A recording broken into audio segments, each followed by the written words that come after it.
the supporting hub of the ministry, where anything related to issues starting from the rights of a child, protecting a child, making sure that our children are not working under hazardous environments, to issues affecting trade unions, and to the core of what is affecting us in terms of labor laws, in terms of labor issues, in terms of making our policies in consistent with our international commitments. These are the supporting bodies that would actually make recommendations to the ministry and eventually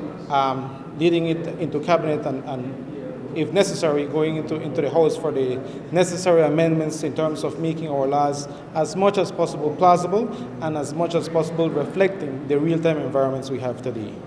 The bodies started to, were effective back, if I'm not mistaken, back in 2012. And so for the period of 2012 to 2017, we've really had not much input. And so upon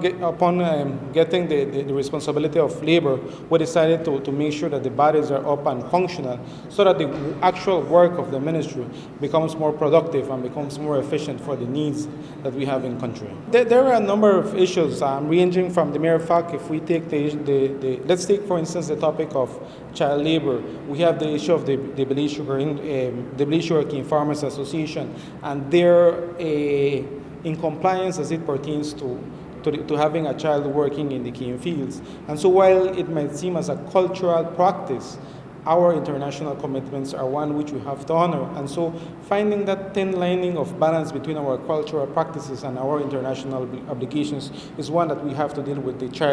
National Child Labor Committee. When it comes to laws that we have in particular, and I want to make mention of the tourism industry, which is a booming industry, and really the laws that we have in place are not reflective of the environment that we have in tourism. And so whenever we are speaking about, for instance, a normal day of 8 working hours, you would have people going to the islands, going to the resorts, and practically working for 3 or 4 weeks, then getting 2 weeks off to make it plausible for them to come back and efficiently, economically for them to come back to their families. And so these kinds of changes, we have to make sure that we have the laws in place to bring them up to date, to bring them at par. Really, the laws are sort of antiquated, and so we have to make sure that our laws are reflective of the environment that we have today.